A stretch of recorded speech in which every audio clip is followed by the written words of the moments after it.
I welcome you all my dear students to my channel Engineer Study। आज की story है जिसका नाम है the hen and the falcon।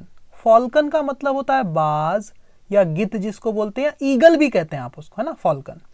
तो एक मुर्गी द hen एंड और द फॉल्कन मतलब बाज, ये बाज है, बाज की मुर्गी और बाज की कहानी, ठीक है।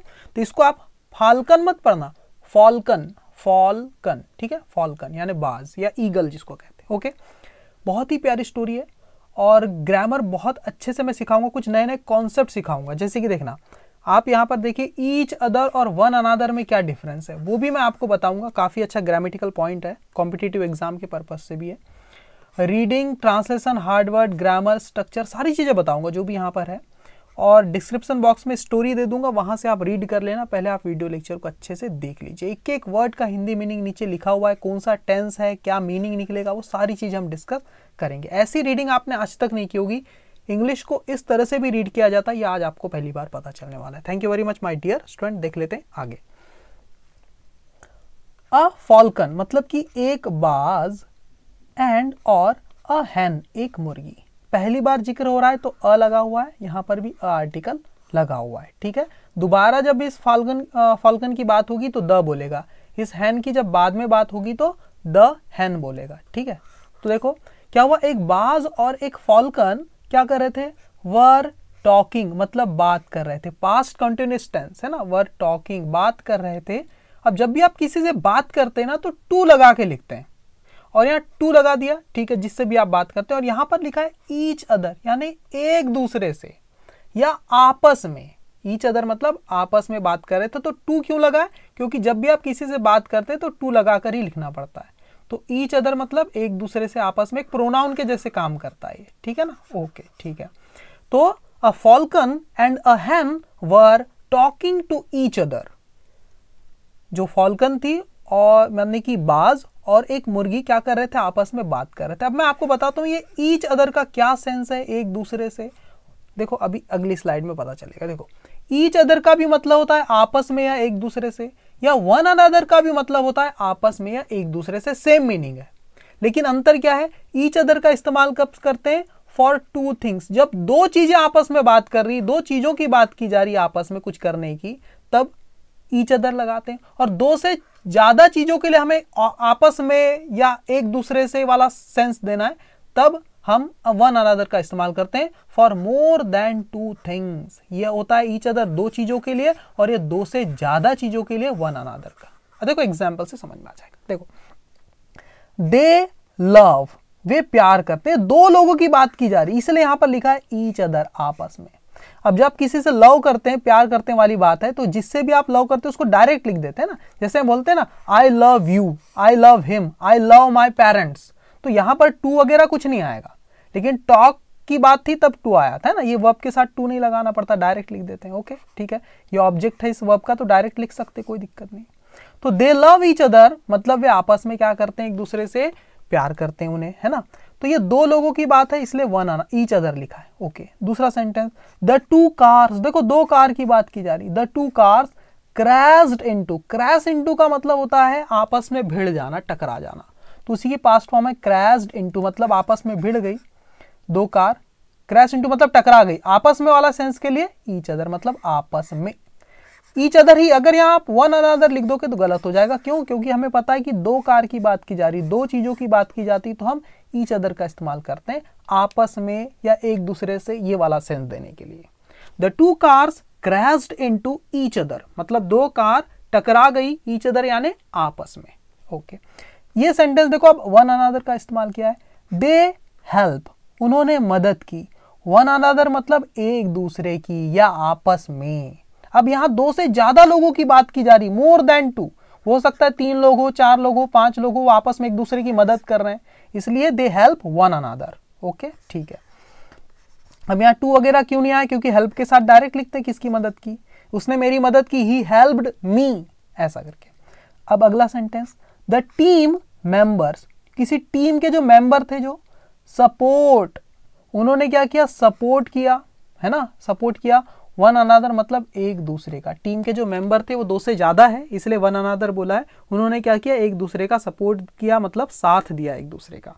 The team member support one another. ठीक है, तो समझे आपने वन अनादर और ईच अदर का क्या मतलब है। ठीक है, जैसे 2 लोग आपस में बात कर रहे हैं, है ना, 2 लोग बात कर रहे हैं और मुझे बोलना है आपस में बात मत करो। 2 लोग हैं और मुझे बोलना है आपस में बात मत करो, तो मैं कैसे बोलूंगा पता है, मैं ऐसे बोलूंगा डोंट टॉक, डोंट टॉक। अब टॉक के साथ टू लगता है, जो भी बात करता है टू, और 2 लोग हैं ना, तो मैं क्या बोलूंगा पता है, ईच अदर बोलूंगा। Don't talk to each other, जब 2 लोग आपस में बात कर रहे हैं तब। और 2 से ज्यादा लोग हैं, 3 है या 4 है, मुझे बोलना आपस में बात मत करो, तो सही सेंटेंस क्या हो जाएगा, डोंट टॉक, बात मत करो, टू वन अनदर। तो ये कितनी कमाल की चीज आपको सीखने मिली, जब 2 से ज्यादा लोग हैं, 3 है या 4 है, ऐसा करके। ठीक है, समझ गए। वन अनदर और ईच अदर का सेंस हमेशा याद रहेगा आपको कैसे इस्तेमाल करना है। ओके, तो यहां से आप शुरू करते हैं फिर से। अब यहाँ 2 ही लोग की बात की जा रही, एक हैन की और एक फॉल्कन की। ठीक है, तो a falcon and a hen were talking to each other, एक फॉल्कन और एक मुर्गी आपस में बात कर रहे थे, एक दूसरे से बात कर रहे थे, आपस में बात कर रहे थे। तभी क्या हुआ, द फॉल्कन, देखो पहले अ फॉल्कन लिखा था, पहली बार जिक्र हो रहा था।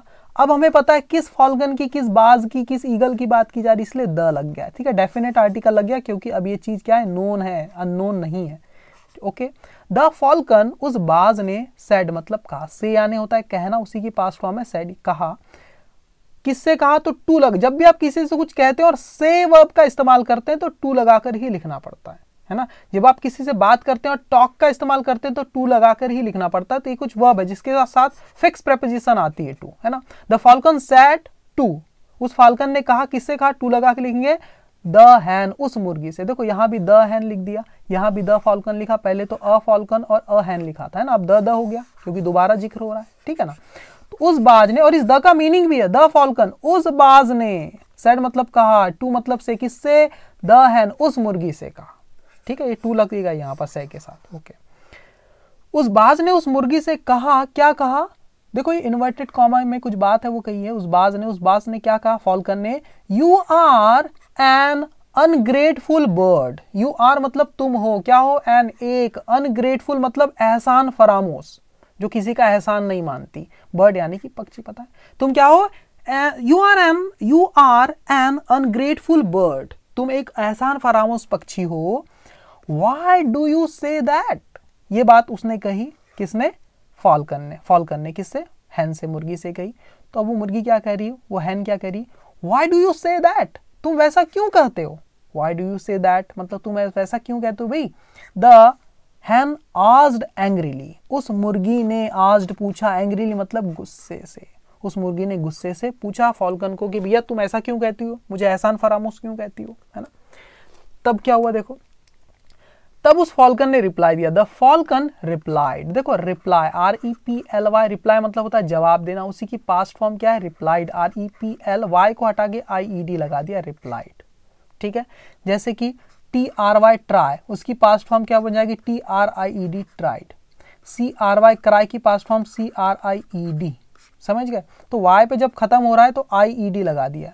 लेकिन प्ले के साथ कुछ अलग है ना, देखो प्ले का अब जब पास्ट फॉर्म बनाते तो PLAYED लगा देते हैं, Y को IED नहीं कर देते, क्यों, क्योंकि Y के पहले A आर्टिकल आ गया ना, जब Y के पहले AEIOU ऐसा कुछ आ जाता है तब Y को वैसे ही रहने देते हैं, खाली ED लगा देते हैं, और बाकी केस में Y को I में चेंज करके ED लगाते हैं, पास्ट फॉर्म बनाना हो तो। देख पाए आप, ठीक है। तो सारी चीज़ आपके दिमाग में चलनी चाहिए जब आप रीड करते हो, तो तभी उसका ज़्यादा फायदा मिलता है और चीज़ें आपको रिमेंबर रहती, याद रहती है ना। ओके, रिवाइज भी होते जाती चीज़ें।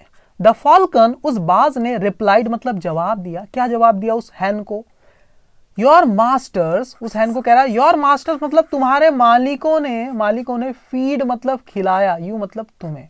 फीड का मतलब होता है किसी को भोजन कराना, खाना खिलाना या पालन पोषण करना, ये भी होता है। योर मास्टर्स फीड यू, तुम्हारे मालिकों ने क्या किया है, खिलाया है तुम्हें। बट फीड मतलब खिलाया, यू यानी तुम्हें, ठीक है। वैसे यहाँ तो योर मास्टर्स फीड, यहाँ पर खिलाते हैं लिखना चाहिए एक्चुअली, है ना, ठीक है। खिलाया नहीं लिखेंगे, क्यों, क्योंकि भैया ये जो है पास्ट फॉर्म नहीं है ना, यहाँ पर लिखना पड़ेगा आपको खिलाते हैं, ठीक है। आप कर लेना उसको सही। आपके जो मालिक है वो क्या करते हैं, खिलाते हैं तुम्हें, तुम्हें खाना खिलाते, तुम्हें पालन पोषण करते हैं, फीड का वो भी सेंस आता है। बट लेकिन you fly from one corner to corner, if they come to catch you, you are ungrateful. ठीक है, क्या बोलती हो बाज, क्या कह रहा है वो फॉल्कन, क्या कह रहा है, तुम्हारे जो मालिक है ना वो तुम्हें खिलाते हैं बढ़िया, तुम्हारा पालन पोषण करते हैं, बट लेकिन यू फ्लाई, तुम उड़ती हो, from one corner to another, मतलब एक छोर से दूसरे छोर। जैसे मेरे को बोलना है एक गांव से दूसरे गांव, तो from one village to another, another के बाद और विलेज नहीं लिखना है फिर से, क्योंकि पता है विलेज की बात हो रही है ना। एक देश से दूसरे देश, from one country to another, है ना। एक शहर से दूसरे शहर, from one city to another. ठीक है, तो इस टाइप से आपको इस फ्रेज को याद रख लेना है। ठीक है, तो योर मास्टर्स फीड यू, तुम्हारे मास्टर क्या करते हैं, मालिक है ना, खिलाते हैं तुम्हें, तुम्हें पालते हैं। बट यू फ्लाई, लेकिन तुम उड़ती हो, from one corner to another, एक छोर से दूसरे छोर, इफ यदि, दे कम, यदि वे आते हैं, जब वे आते हैं, to catch you, to catch मतलब पकड़ने, यू मतलब तुम्हें, जब वो तुम्हें पकड़ने आते हैं तो तुम क्या करती हो, एक कोने से दूसरे कोने में उड़ती हो। ये बात कह रही है, फॉल्कन कह रहा है। ठीक है, यू आर अनग्रेटफुल, तुम हो एहसान फरामोश हो तुम।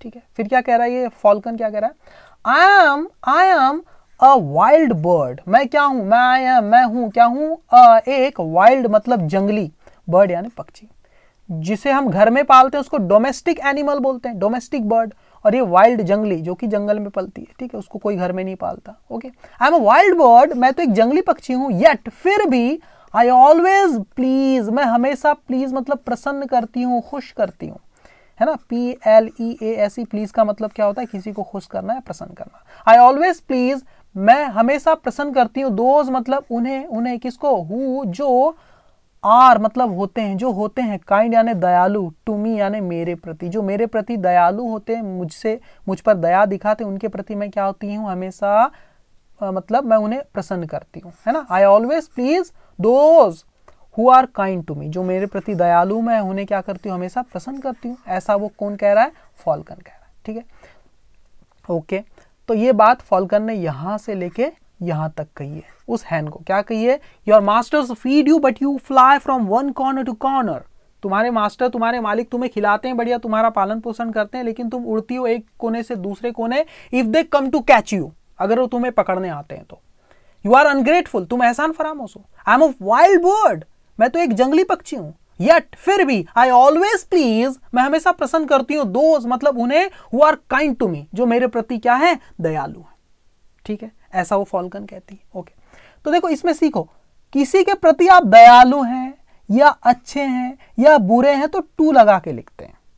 जैसे कि मैं आपके प्रति क्या हूं, दयालु हूं, आई एम, मैं हूं क्या हूं, काइंड, किसके लिए हूं तो टू लगा के लिखेंगे, टू यू, मैं आपके लिए दयालु हूं, आपकी दया करता हूं। ठीक है, हमें गरीबों के प्रति दयालु होना चाहिए, तो कैसे बोलेंगे, वी शुड बी मतलब होना, वी शुड बी, हमें होना चाहिए, क्या होना चाहिए, काइंड, दयालु होना चाहिए, किसके प्रति, गरीबों के प्रति, तो टू द पुअर। ठीक है, we should be kind to the poor का मतलब है गरीब लोग, पूरे के पूरे लोगों की बात की जाती है। ठीक है, ओके, तो इस टाइप से आप सेंटेंस बनाइए अपने मन में खुद से। ओके, तो फॉल्कन ने तो अपना जवाब दिया, फिर क्या हुआ, द हैन सेड क्वाइटली, तब द हैन उस मुर्गी ने, सेड मतलब कहा, क्वाइटली यानी शांतिपूर्वक, किससे कहा ये नहीं लिखा है, कैसे कहा, क्वाइटली, किससे कहा वो लिखता तो टू लगा के लिखना पड़ता, किससे कहा वो नहीं लिखा है ना, इसलिए कैसे कहा वो बताया, क्वाइटली, शांतिपूर्वक उस हैन ने, उस मुर्गी ने जवाब दिया। देखो कितना प्यारा जवाब है वो, आप सुनना यहां से लेके यहां तक क्या जवाब दे रही वो मुर्गी, आई हैव सीन, देखो प्रेजेंट परफेक्ट टेंस है, आई हैव सीन, हैज हैव के साथ वर्ब की थर्ड फॉर्म है ना, मैं देख चुकी हूं, हंड्रेड्स मतलब हजारों, ऑफ मतलब में से, किस में से हजारों, ऑफ हैंस मतलब मुर्गियों में से हजारों देख चुकी हूं, मतलब कि मैं हजारों मुर्गियों को देख चुकी हूं, क्या करते हुए, बीइंग रोस्टेड मतलब भूनते हुए या भुने जाते हुए, ये मतलब है, मैंने कई मुर्गियों को मैंने भुने जाते हुए देखा है, लोग उन्हें भूनते हैं, रोस्ट करते हैं, है ना, रोस्टेड, बीइंग रोस्टेड है ना, पैसिव वॉइस वाला सेंस है, बीइंग रोस्टेड। इफ यू वर, अगर तुम होते, इन माई प्लेस, मेरी जगह, if you were in my place, अगर तुम मेरी जगह होते ना, you would never go near your masters, you would never गो, तुम कभी नहीं जाती, नियर यानी करीब, किसके? योर, अपने, मास्टर्स मतलब मालिक, तुम अपने मालिक के करीब में कभी नहीं जाती अगर तुम मेरी जगह होती तो, है ना। वाइल, जबकि, देखा जाए तो जबकि, आई ओनली, मैं केवल फ्लाई, उड़ती हूं, मैं केवल उड़ती हूं फ्रॉम कॉर्नर टू कॉर्नर, मैं तो केवल एक कोने से दूसरे कोने तक ही उड़ती हूं। अगर तुम मेरी जगह होते तो क्या करते? यू वुड फ्लाई, तुम उड़ती फ्रॉम हील टू हील, मतलब पहाड़ी से पहाड़ी की तरफ उड़ती। मैं तो भैया, मैंने तो क्या क्या, आई हैव सीन, अब फिर से देखो, है ना, मुर्गी कितना प्यारा जवाब दे रही हो hen. I have seen hundreds of hens being roasted, मैंने कई सारी मुर्गियों तो को भुने जाते हुए, रोस्ट करते हुए देखा है। If you were in my place, अगर तुम मेरी जगह होती, you would never go near your masters, तो तुम अपने मालिकों के करीब कभी नहीं जाती। While I only fly from corner to corner, जबकि मैं तो कोने से कोने तक ही उड़ती हूँ, भागती हूँ बचने के लिए। You would fly from hill to hill, तुम तो पहाड़ से पहाड़ तक उड़ के जाती। ठीक है, तो मोरल क्या है, इससे हमें सीख क्या मिलती है? देखो शिक्षा क्या मिलती है। डू नॉट जज, मतलब राय मत बनाओ, किसी को जज मत करो without understanding the whole story, बिना समझ के, विदाउट मतलब के बिना, अंडरस्टैंडिंग मतलब समझ, बिना समझ के, बिना अच्छी तरह से समझने के द होल स्टोरी, पूरी कहानी को, हमें किसी के प्रति कोई राय नहीं बनाना चाहिए, हमें किसी को जज नहीं करना चाहिए।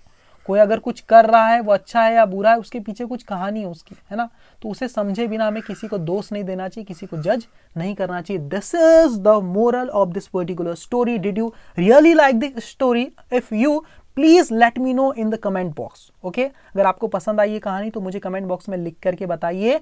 And I request you to please like this particular video lecture and subscribe my channel and share this to your friends and family members and other WhatsApp groups as well. Okay, thank you very much, my dear student.